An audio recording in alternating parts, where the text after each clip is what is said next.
Muy bien, hermanos, pues gracias a Dios que otra vez Dios nos concede seguir creciendo en la palabra, seguir estudiando 1 Corintios 13, así que por favor abran sus Biblias no ahí, sino antes de ir a 1 Corintios 13 les voy a pedir que vayan conmigo a Romanos.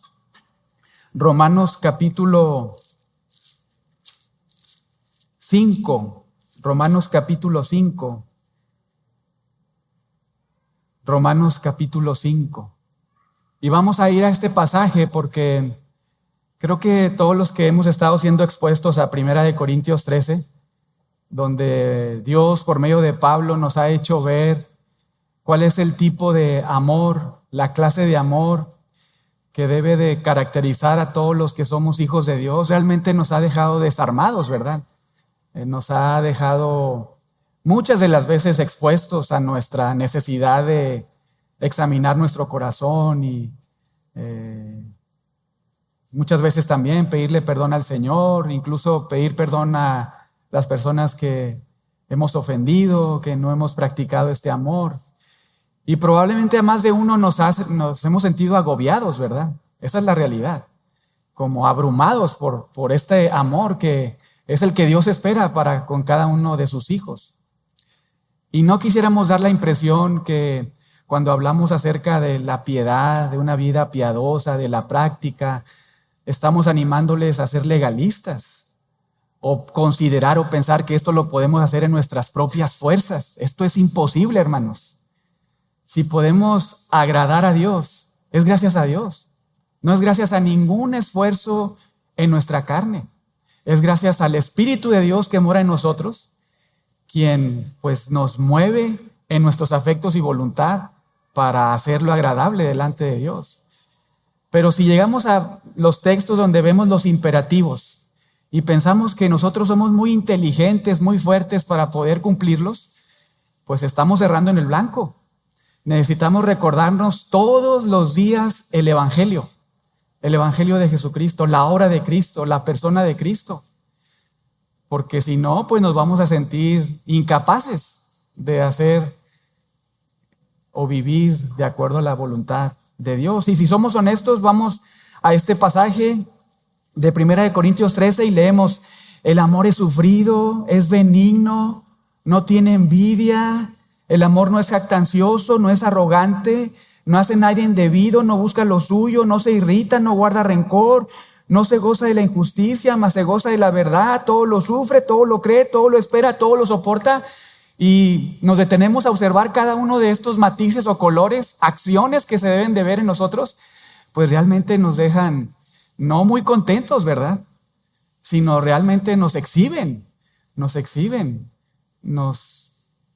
dejan ver nuestra necesidad otra vez de depender de Dios, porque probablemente en muchas ocasiones erramos ahí, fallamos. El amor que decimos tener a Dios y decimos tener a los hermanos es muy diferente, muy alejado a esto, y somos honestos. Y otra vez vamos a estos pasajes y a estos versos y nos sentimos abrumados y quizá pensamos que con nuestra capacidad podemos cumplir, podemos estar ahí, pero esto otra vez humanamente es imposible. Es imposible, y tampoco deseamos dar la impresión de que queremos una moralización dentro de la vida de la iglesia. Eso no es lo que deseamos como pastores. Lo que anhelamos es que todos y cada uno de nosotros, empezando por nosotros, ¿verdad?, los pastores, pero todos, que realmente Dios haga una obra en nuestro corazón, que realmente Dios haga una transformación en nuestra mente, en nuestra forma de vivir. Y para eso necesitamos recordar a nuestro Dios. Necesitamos recordar a Jesucristo, necesitamos recordar al Espíritu Santo, la obra de Dios, el amor de Dios, el Evangelio de Dios en nuestras vidas. Porque esa es la base de todo nuestro cristianismo, hermanos. Esa es la base de todo. Y por eso, antes de seguir avanzando con este matiz que observamos ahí en 1 Corintios 13:5, donde hemos estudiado que el amor no hace nada indebido, no hace nada vergonzoso, ¿verdad?, no hace nada indecoroso. Quisiera primero animarles a ver Romanos capítulo 5 y recordarles qué es lo que hemos experimentado de parte de Dios a nuestras vidas sin merecerlo. Sin merecerlo. Véanlo ahí, Romanos 5, verso 5, en la parte final. Dice, el amor de Dios ha sido derramado en nuestros corazones. Y desde ahí podemos detenernos a pensar un poquito. Porque Pablo nos dice que el amor que Dios nos ha dado a todos nosotros, los que somos sus hijos, no ha sido, digamos, a cuentagotas, ¿verdad? No, ha sido un amor que Dios ha derramado sobre todos sus hijos.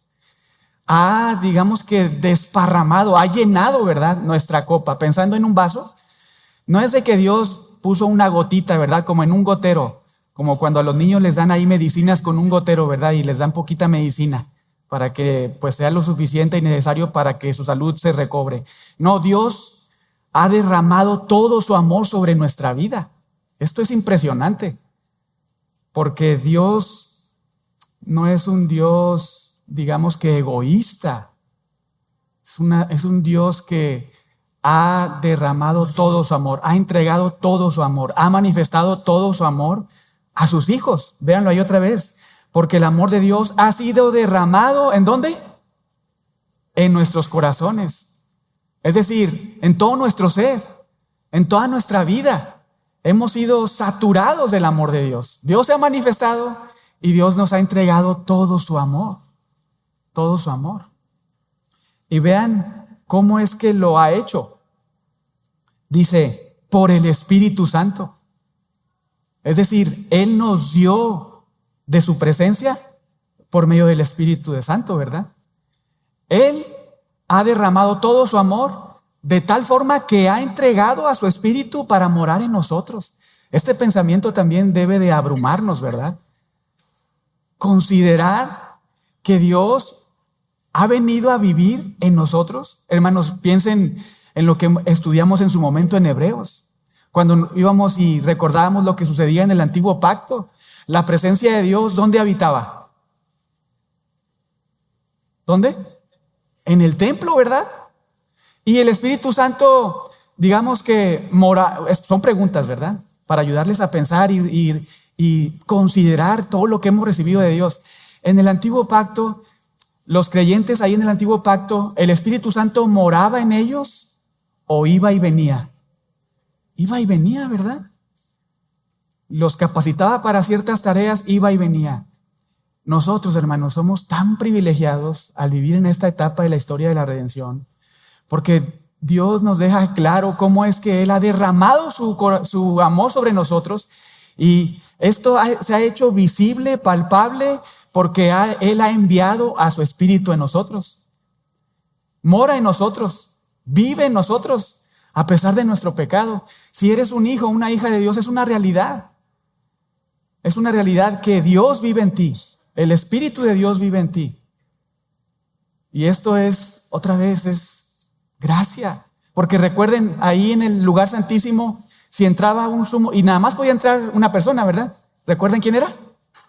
Sumo sacerdote. Y si entraba en pecado, ¿qué pasaba? Moría, ¿verdad? Impresionante. ¿Qué pasaría si realmente hoy Dios actuara de la misma manera en nosotros, ¿verdad? Pues yo creo que aquí ya estuviéramos todos aniquilados, ¿no es cierto? Si somos honestos. El Espíritu de Dios morando en nosotros, en un minuto ya estuviéramos muertos. Pero la gracia de Dios, el amor de Dios se ha derramado en nuestras vidas. De tal forma que Él ha enviado a su Espíritu a morar en nosotros. Y esto debe hacerte confesar tu pecado todos los días. Pedirle su ayuda.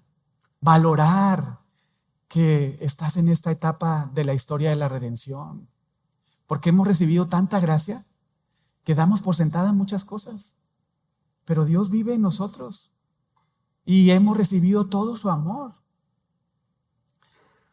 Y lo sabemos, ¿verdad? El Espíritu Santo son las arras de nuestra herencia. ¿Qué significa eso?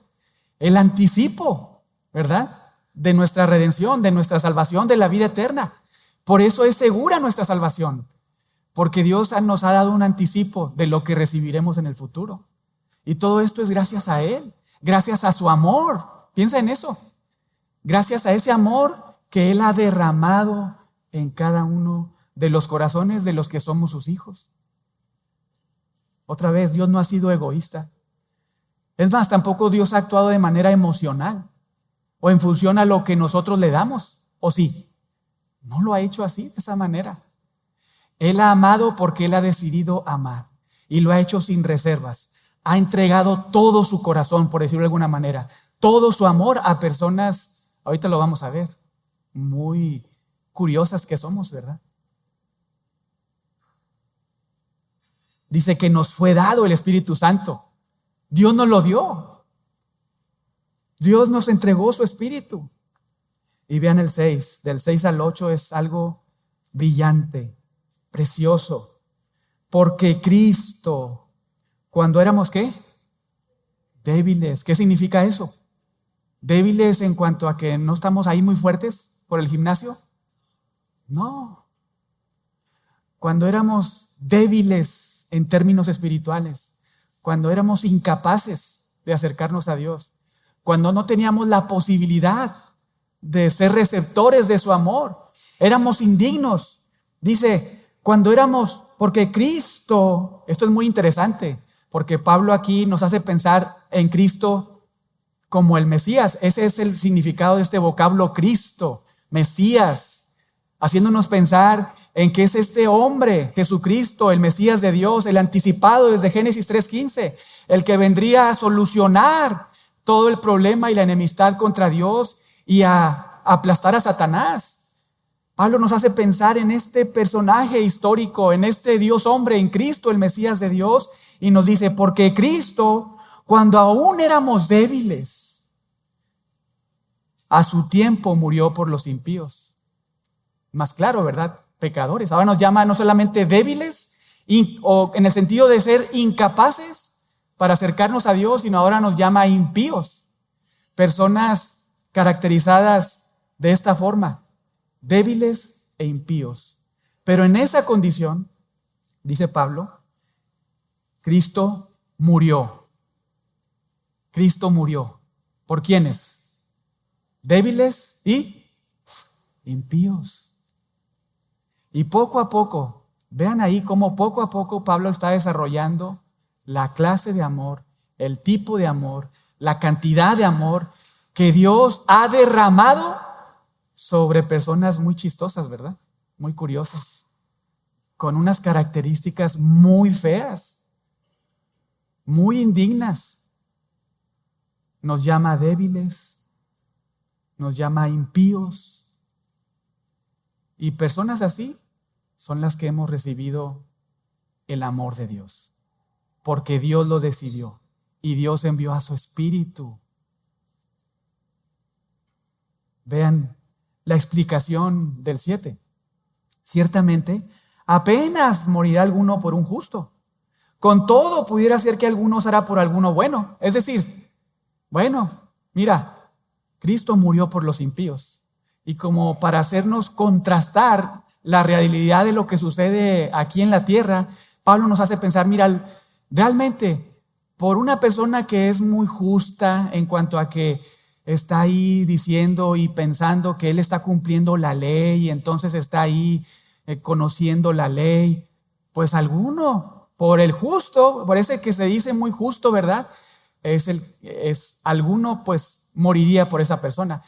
Incluso alguien que es bueno también, o sea, que no solamente dice que es justo, sino que realmente practica la justicia, es bueno. Entonces, por esas personas, pues sí, quizá alguno, no está asegurando, quizá alguno se atrevería a morir, ¿verdad? Por ese tipo o clase de personas.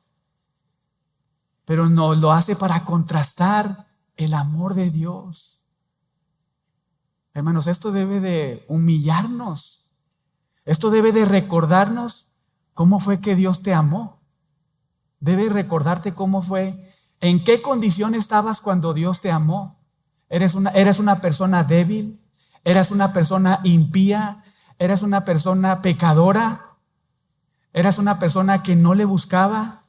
Y aún en esa condición, Dios decidió darte todo su amor.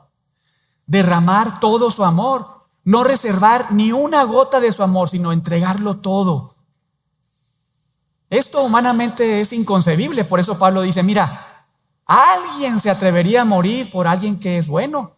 Es decir, por alguien que ve que, pues, en un sentido merece recibir un sacrificio. Pero con Dios es muy diferente, el amor de Dios es muy diferente. El amor de Cristo es muy diferente. Vean el 8. Pero, o más, Dios muestra su amor para con nosotros. Ese amor que ya fue derramado, ¿verdad? Que dijo Pablo. Mira, Dios derramó su amor sobre nosotros. Nos dio su Espíritu. Y viene el 8. Dios muestra su amor para con nosotros de una forma muy especial. En que ahora nos dice, aún siendo, ¿qué cosa? Pecadores. ¿Qué es lo que hizo? Murió por nosotros. Ese es el amor de Dios. El amor de Dios no se ve reflejado necesariamente cuando Dios da salud a una persona. El amor de Dios no se ve necesariamente reflejado cuando le da dinero a alguien, cuando le permite casarse, tener hijos. No, cuando estaba en una condición perdida espiritualmente, cuando era débil, cuando era impía, cuando era pecadora, en ese momento, porque Dios así lo decide, derrama su amor. Envía a su Hijo y su Hijo muere, da su vida por personas que lo merecen o que no lo merecen.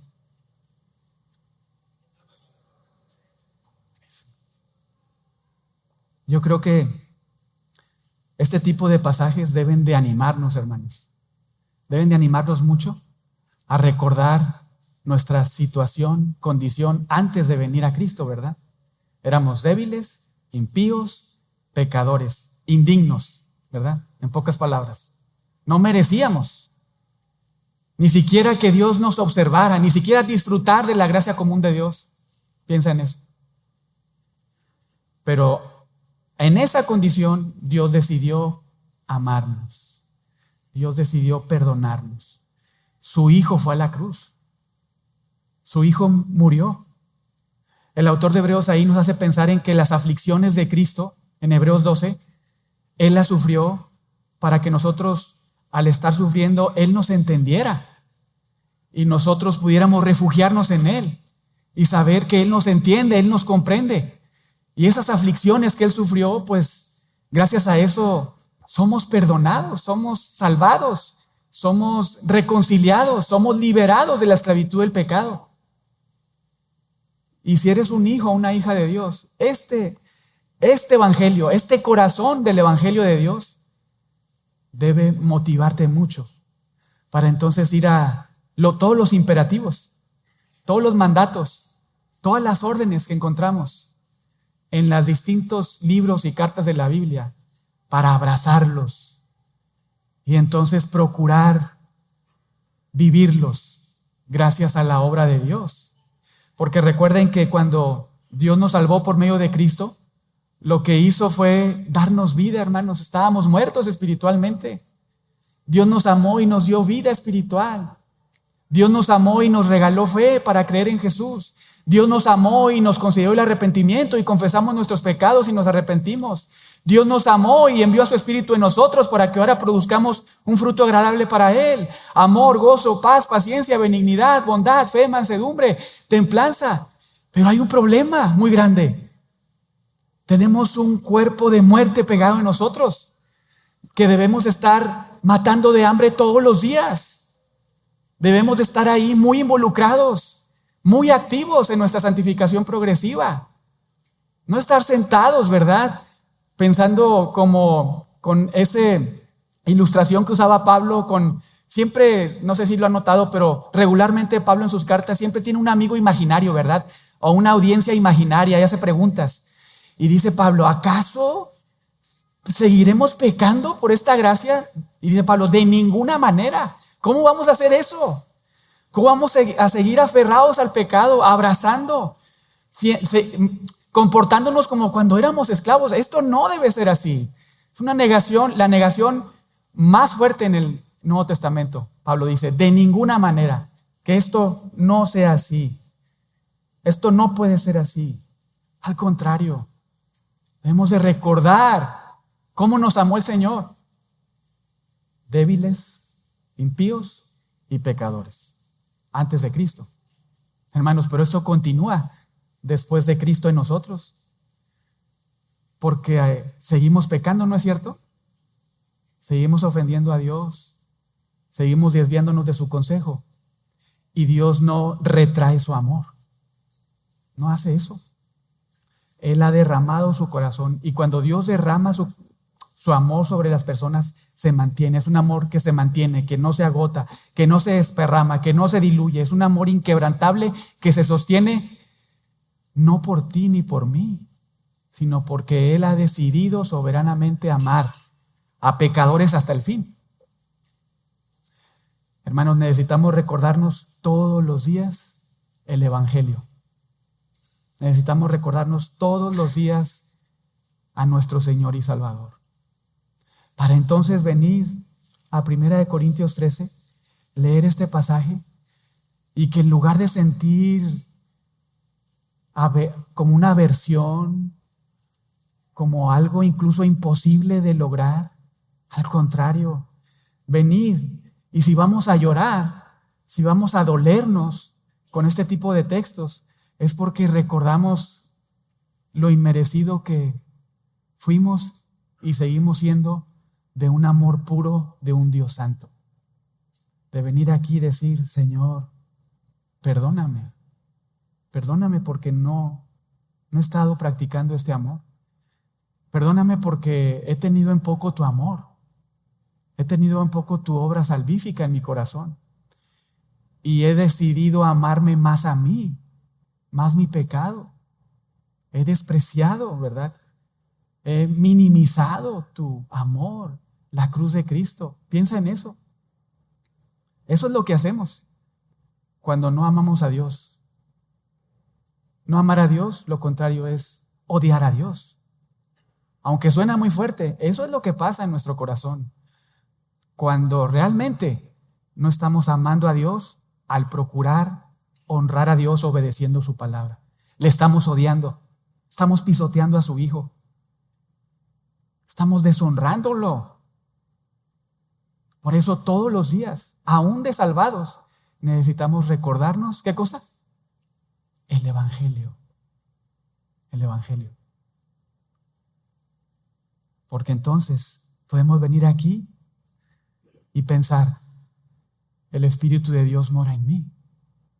Y si es una realidad que soy un hijo o una hija de Dios, es el Espíritu de Dios el que produce un fruto muy lindo en mi vida.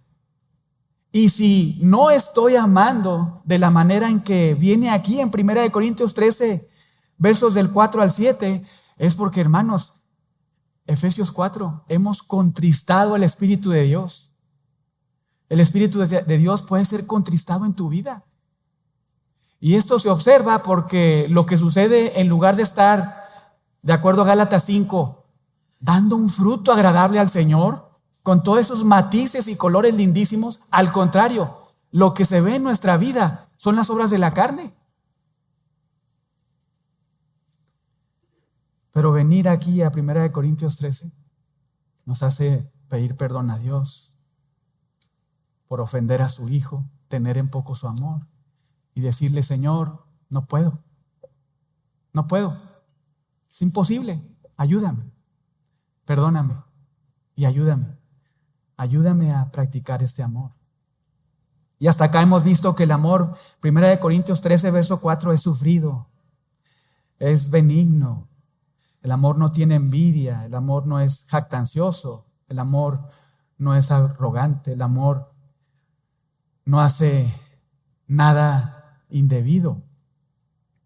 Y esto es donde nos quedamos la última vez, meditando en este color, en el verso 5, que el amor no hace nada indebido.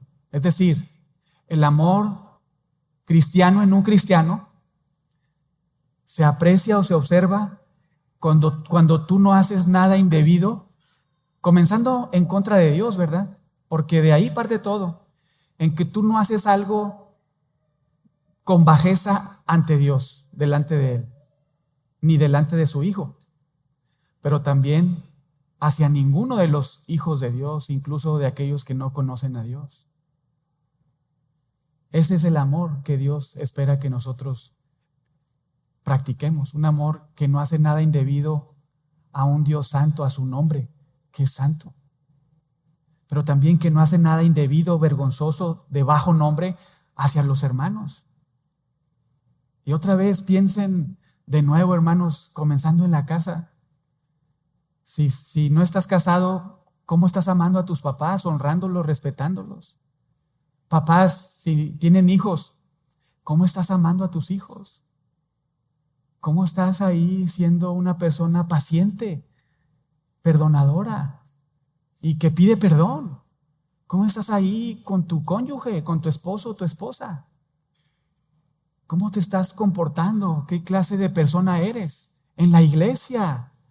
¿Esto es visible?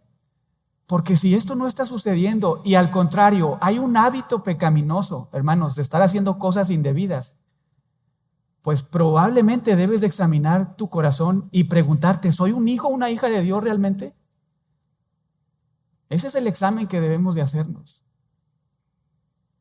¿Realmente soy una persona que he nacido de nuevo? ¿Realmente soy una persona que he recibido el amor de Dios? ¿Realmente entiendo que Jesús murió por mí siendo débil, pecador, impío? Entonces, si es así, la dirección de mi vida debería de ser no estar haciendo cosas indebidas, deshonrosas ante un Dios que es muy amoroso, santo, ante su Hijo, que es el eterno Hijo de Dios, ¿verdad? Que descendió y se humanó para morir por pecadores y merecerlo. Pero el amor que Pablo nos dice, Dios nos dice por medio de Pablo, que dice ahí no hace nada indebido, no actúa con bajeza. Recuerdan que Pablo nos dice que debemos de andar dignamente de nuestra vocación, ¿verdad? Cuando no amamos conforme a lo que vemos aquí, estamos actuando con bajeza ante un Dios que es alteza, que es supremo, alto y sublime. Cuando no actúas con un amor que se derrama hacia los demás, estás actuando de una forma muy vergonzosa. Dios ve tu vida y la califica como una actuación muy vergonzosa a su nombre y hacia las personas a tu alrededor. Debemos de prestar atención, hermanos. Porque otra vez, si tu vida se caracteriza incluso por faltarle al respeto a Dios, a su nombre, a su palabra y a las personas a tu alrededor, si actúas sin decoro, si te comportas con bajeza, estás pecando y debes arrepentirte. Estás deshonrando a Dios y debes confesar tu pecado. Él es fiel y justo para perdonarnos y limpiarnos de toda maldad, siempre y cuando nosotros confesemos el pecado como Él lo ha declarado y llamarlo pecado, arrepentirnos. Pero si hacemos lo contrario, si nos aferramos al pecado, lo abrazamos y estamos ahí deseando hacer lo que queremos hacer, hermanos, pues probablemente, amigos, debemos examinar nuestra vida y asegurarnos que realmente estamos en la fe. O también asegurarnos de pedir perdón a Dios y decirle, Señor, he ofendido, menospreciado y he minimizado a tu espíritu que me has dado, tu amor. Perdóname, perdóname. Recuerda que tu pecado es una ofensa a Dios. Estás ofendiendo a Dios. Si no estás practicando este amor, es una ofensa a Dios. Principalmente, estás ofendiendo a Dios. Y claro, estás ofendiendo a hijos o hijas de Dios. Y esto es muy grave. Porque Dios nos ha comprado a personas para ser parte de su familia. Si el pecado contra Dios es muy grave, pues también el pecado contra hijos de Dios es gravísimo. porque Cristo pagó por ellos con su sangre. Con su sangre. Y debemos prestar atención. Debemos de, como hemos estado estudiando, quitar radicalmente de nuestras vidas esas viejas y arruinadas ropas, vestiduras del viejo hombre. Eso éramos antes, cuando practicábamos un amor, pues a nuestra conveniencia, ¿verdad? A lo que observábamos. Quítate eso, nos dice Dios por medio de Pablo. Quita tus ropajes, esas vestiduras, y ponte las nuevas. Ponte a amar y ser un imitador de Dios, amando como Dios te ha amado. Quizá alguno diga, oye pastor, es que tú no sabes, esta persona ha sido bien impía, cómo ha sido bien mala conmigo, es más, o sea, no ha cumplido mis expectativas, no, pero ¿cómo voy a amarlo? Pues el Señor nos anima ahí en Juan 13 y 15, ¿verdad? Que nos amemos como Él nos ha amado, ¿verdad? Ese es el nuevo mandamiento. Ámense unos a otros, dice Cristo, ¿como qué? Como yo los he amado. Si eres un hijo o una hija de Dios, esto debe hacerte actuar ya, rápido. Correr a amar a Dios, correr a amar a tu hermano, pedirle perdón, perdonar. Debemos de apartar de nuestra mente, corazón y conducta cualquier conducta irrespetuosa en contra de Dios y en contra de nuestros hermanos. Y la semana pasada estuvieron estudiando 3 aspectos de un amor, de cómo se ve un amor que no hace nada indebido. Y no sé si lo recuerden, pero la primera fue que un amor que no hace nada indebido o vergonzoso es un amor que se observa cuando tienes cuidado de cómo hablas, ¿verdad? No sé si se acuerden, pero ese fue el primer punto. Un amor que no hace nada indebido, que no hace nada vergonzoso o actúa con bajeza contra otros, es que tienes cuidado de cómo hablas. El segundo fue que tienes cuidado incluso con el tono en que hablas. Tienes cuidado de tus palabras que usas con otros, pero también del tono, ¿verdad? De tus palabras que usas cuando te relacionas con otros. Y el tercero fue que cambias la práctica de tu vida cuando sabes que no ha sido una práctica que honra a Dios. Y hoy vamos a ver quizá nada más una, pero esta es muy importante. Practicar un amor que no hace nada indebido, no hace nada vergonzoso, no actúa con bajeza, comenzando con Dios, pero continuando con las personas a tu alrededor, es cuando no eres, escucha esto, no eres autoritario, no eres duro con las personas que están bajo tu autoridad. Vayan ahí a Efesios 6, verso 9.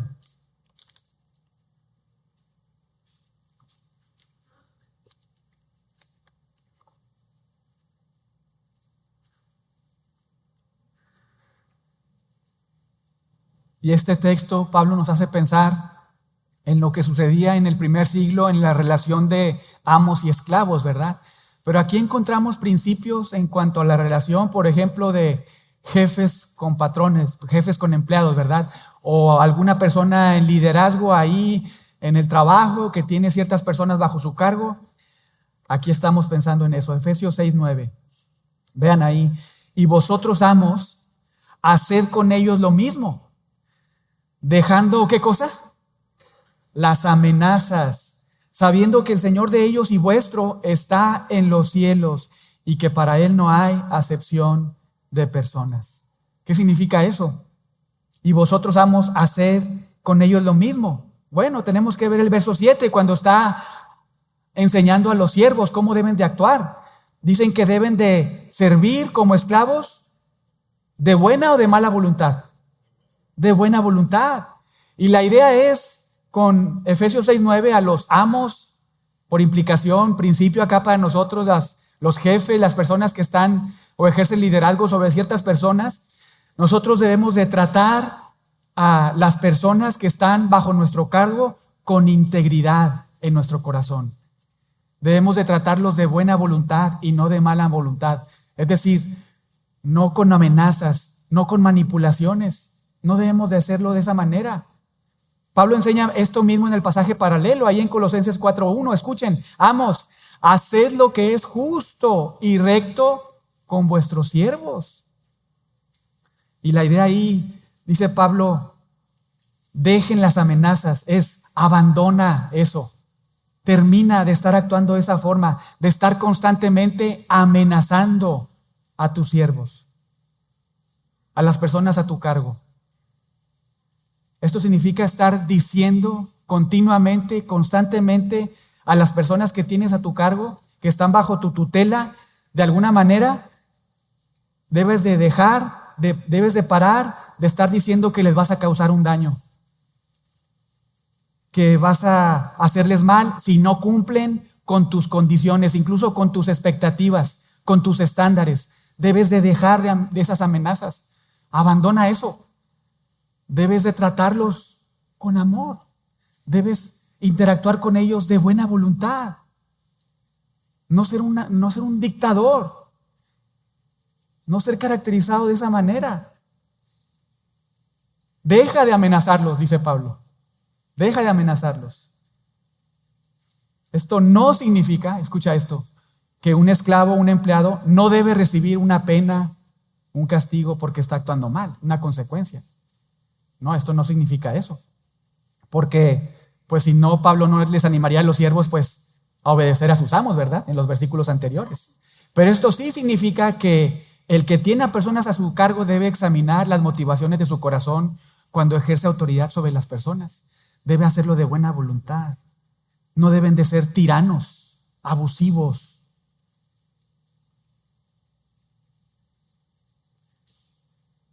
Y Pablo habla mucho sobre las relaciones en este pasaje. Pero incluso nos hace pensar con anticipación acerca de la autoridad que como padres ejercemos con nuestros hijos. Porque vean un poquito más atrás, Efesios 6:4.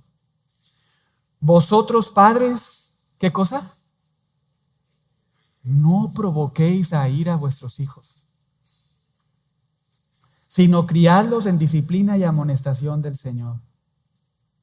El pasaje paralelo, Colosenses 3:21, padres, no exasperéis a vuestros hijos para que no se desalienten.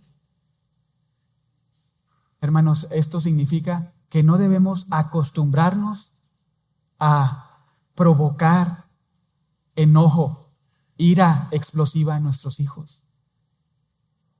Este es un mandato, una orden de tu Señor Jesucristo para ti. Esta es la palabra de Cristo, la que Pablo nos dice debe morar en abundancia en nosotros, Colosenses 3:16. Esta es la palabra de tu Señor para ti. No provoques a ira a tus hijos. No los exasperes. Hay una explicación. Primero, los mandatos cuando no los obedecemos, ¿qué son, hermanos? Pecado, ¿verdad? Cuando hay un mandato en términos positivos o negativos y no los obedecemos, es pecado, ofensa a Dios, ¿verdad? Pero también Pablo nos explica que si estamos practicando esto con nuestros hijos, si estamos constantemente, continuamente, habitualmente provocándoles a ira, enojo, que se exasperen, entonces somos los detonantes de su desaliento. Tú eres el responsable, papá y mamá, de que tu hijo esté desalentado, esté desanimado. Es lo que nos dice Dios por medio de Pablo.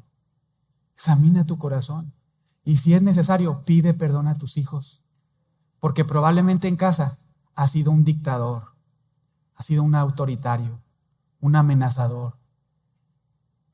Y Dios jamás fue así contigo. Jamás. Cuando Dios quiso salvarte, vino como un padre amoroso. Por eso fuimos a Romanos 5, ¿verdad? Él derramó su amor sobre personas débiles, impías y ¿qué? Pecadoras. No vino y nos aplastó con su ira. Él decidió amarnos para salvarnos. Y lo hizo por medio de la cruz de su Hijo. el enojo en nuestros hijos, en el entorno de la familia, Dios nos dice muchas veces puede venir de tu conducta como papá o mamá para con ellos. Presta atención.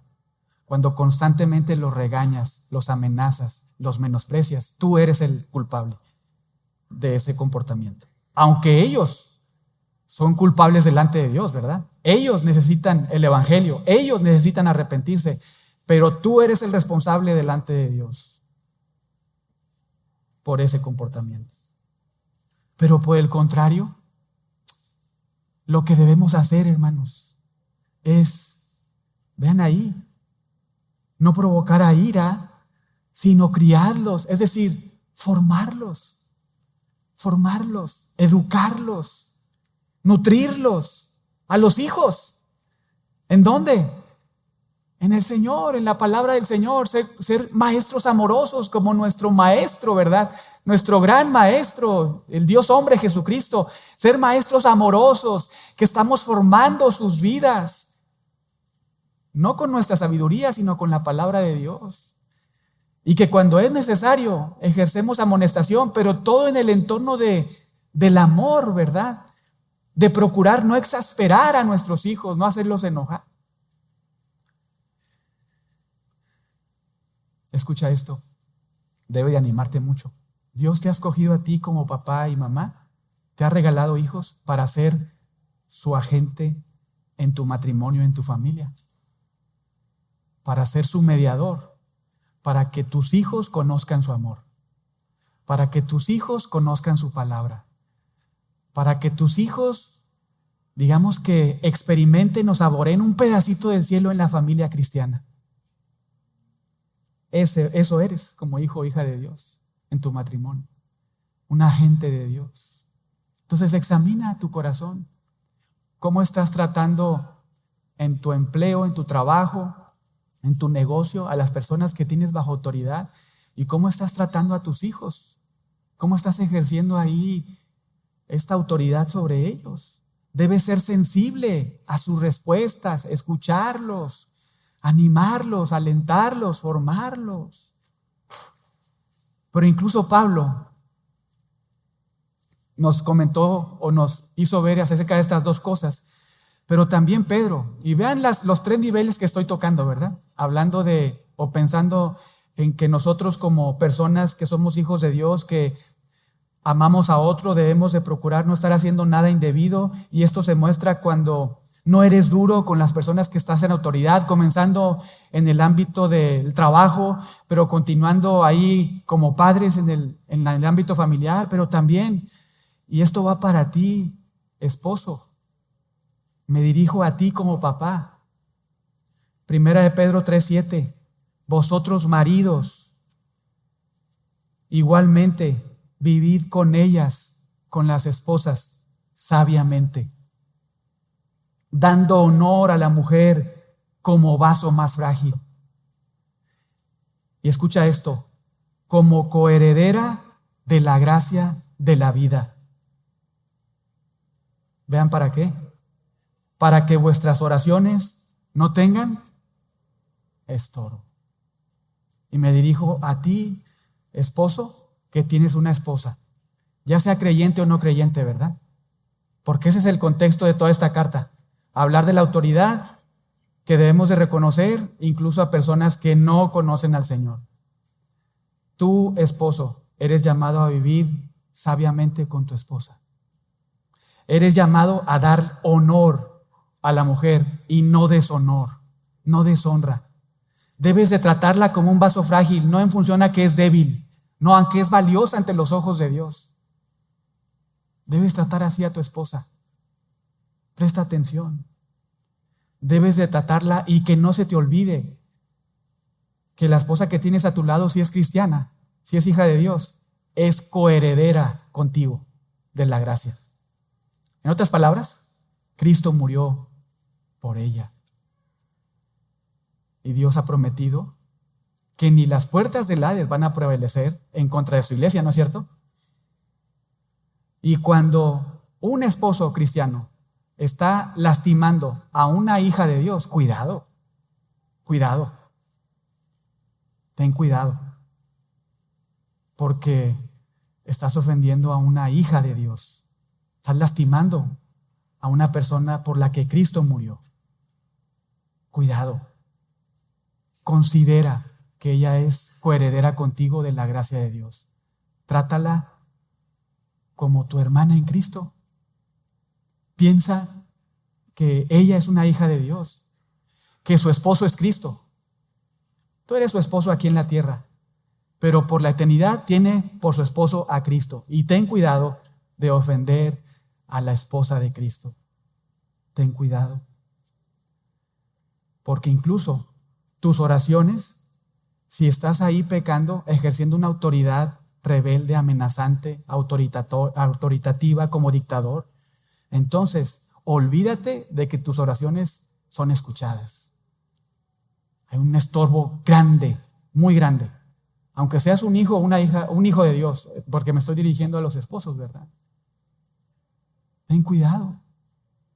Más bien ama a tu esposa. Sírvela. Ama a tus hijos. No los hagas enojar.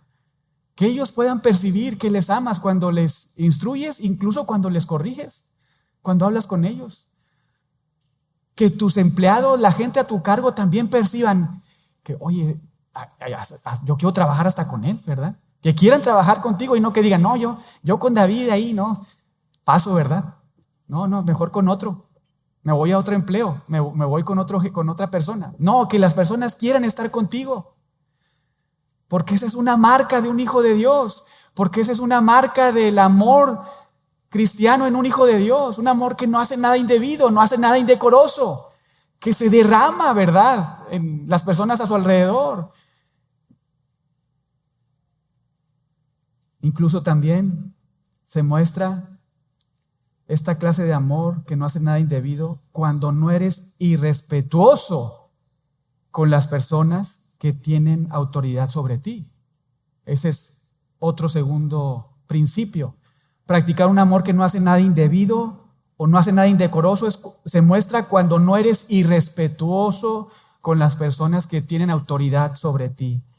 Y aquí podemos pensar en, otra vez, la relación de ahora siervo con el amo, es decir, el empleado con el jefe, o cualquier persona que está bajo autoridad con un jefe, ¿verdad? Pensando también en los hijos, ahora hacia los padres, ¿verdad? Y entonces también en la esposa hacia el esposo. Vean, Efesios 6 del 5 al 7, siervos, obedeced. Siervos, ¿qué cosa? Obedeced. Obedeced a vuestros amos terrenales con temor y temblor, Efesios 6, 5. Con sencillez de corazón. Y vean cómo. Aquí está el estándar. ¿Cómo a Cristo? En pocas palabras, empleados, personas bajo autoridad, que están bajo autoridad y tienen autoridad a alguien, así como te sometes al señorío de Cristo, sométete a tus autoridades. Pensando en el trabajo, sométete a ellos con temor. Eso es lo que Dios espera de las personas que están bajo autoridad de alguien. Sométete a las personas que tienen autoridad sobre ti, como te sometes o te procuras someter a Cristo. No sirviendo al ojo como los que quieren agradar a los hombres, sino como esclavos de Cristo, de corazón, haciendo la voluntad de Dios, sirviendo de buena voluntad como al Señor y no a los hombres. Vean cómo se repite esto, ¿verdad? Como a Cristo, como al Señor. Recuérdalo, debes de estar ahí, sometiéndote a las personas que están bajo tu autoridad. Las que tienen una autoridad sobre ti, sometiéndote a ellas como te sometes a Cristo, honrándolas, respetándolas, procurando obedecer, siempre y cuando no nos lleven a pecar, ¿verdad? Es la única diferencia o distinción. En un sentido, nuestra obediencia a las personas que están por encima de nosotros, nuestra obediencia a ellos refleja nuestra obediencia a nuestro amado Padre, a nuestro amado Señor, ¿verdad? Al Espíritu que mora en nosotros. cuando nos sometemos ahí. Debe ser más que una apariencia externa, debe venir del interior con sinceridad. Y algo similar es a las esposas. Efesios 5:22, hablando de la autoridad, vean ahí. También hay para las esposas, ¿verdad? No nada más para los esposos, también para las esposas. Ahora me dirijo a ti, esposa. Efesios 5:22, las casadas estén, ¿qué cosa? Sujetas a su marido, y aquí está el estándar, como al Señor. ¿Cómo es que una esposa se somete al Señor? Por amor. Y en todo, ¿verdad? Porque más adelante en el 4 nos dice, las casadas estén sujetas a sus maridos, verso 24 al final, ¿en qué? En todo. Y recuerden que el contexto de esto es Efesios 5:18, cuando Pablo nos dice, sé llenado del Espíritu, sé controlado por el Espíritu. Es decir, que la palabra de Cristo mora en ti. Y si esto es una realidad en tu vida, entonces vas a poder venir a estos textos, a estos pasajes, a estos versos y examinar tu corazón y entonces decir, sí, voy a procurar seguir ahí, o, uy, he estado fallando. Y entonces redireccionar tu vida. Pero esposa, debes de someterte a tu esposo, sujetarte a él y hacerlo. Ese es el estándar que Dios te pone, como a Cristo, ese que murió por ti en la cruz, ese que entregó toda su vida por ti, ese que con su sangre perdonó todos tus pecados pasados, presentes y futuros, ese que con su vida, muerte y resurrección manifestó Dios su amor. Así como a él te sometes, sométete a tu esposo, no a tu hermano, no a tu mamá, no a tus amigas, no, sométete a tu esposo. Ni siquiera al pastor, ¿verdad? No, sométete a tu esposo. Sométete a él por amor. Reconoce su autoridad. Una persona que practica el amor de 1 Corintios 13 no hace nada indebido. Es decir, no es irrespetuosa al no estar ahí reconociendo la autoridad del esposo en el hogar. Esto se observa en el empleo, en el matrimonio, pero incluso otra vez, ahora los hijos hacia los padres, porque dice Efesios 6 del 1 al 2, hijos, obedeced, así como se les dijo a los siervos, ¿verdad? Obedeced a los amos. Hijos, obedeced. ¿A quién? Pero vean en qué esfera o en qué ámbito. En el Señor. Obedeced en el Señor a vuestros padres, porque esto es justo. Honra a tu padre y a tu madre, que es el primer mandamiento con promesa para que te vaya bien y seas de larga vida sobre la tierra. Entonces, mientras estás viviendo en casa con tus papás, hónralos. Honra a tus papás, ámalos, reconoce su autoridad, porque esa es la voluntad de Dios para ti, obedécelos. Y hay un resultado muy bello. Dice, te va a ir bien, te va a ir bien y vas a tener larga vida.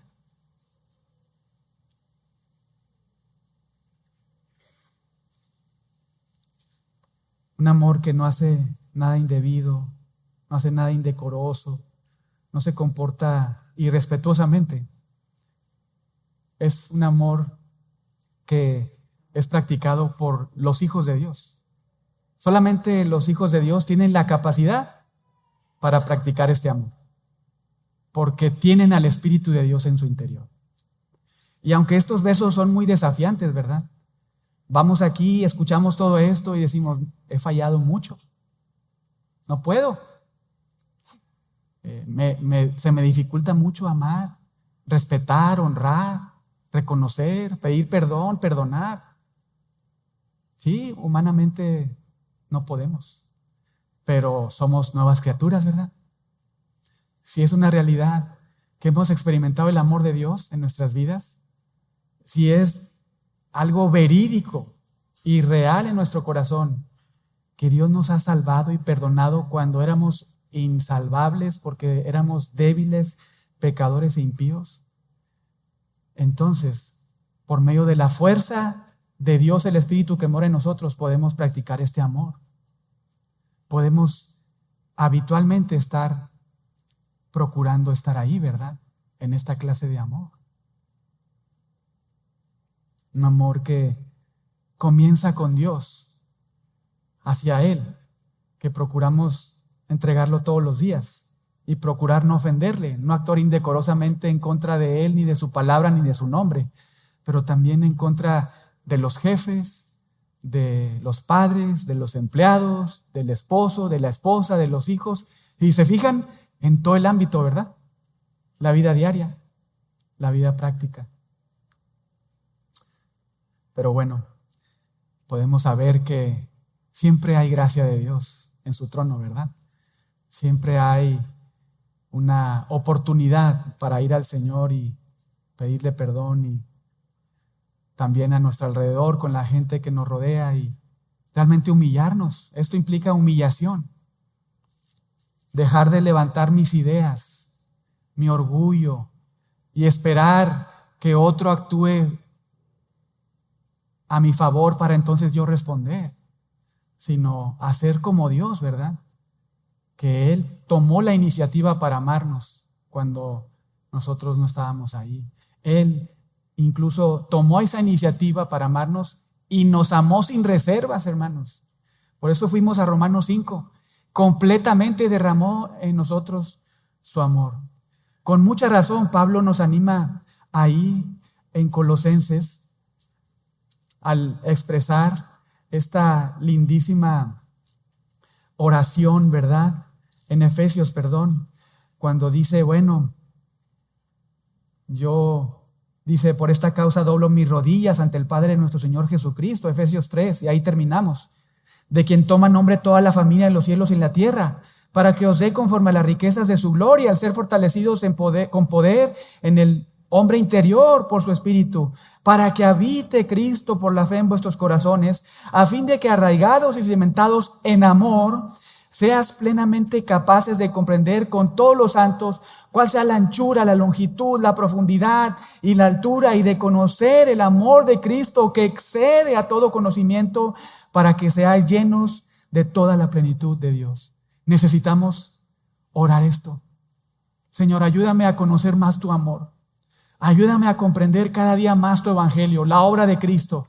Ayúdame a atesorar en mi mente y mi corazón esto.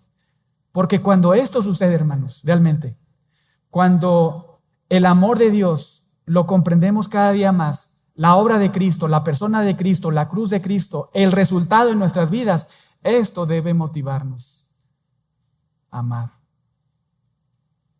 conforme a lo que vemos en 1 Corintios 13. Vamos a orar.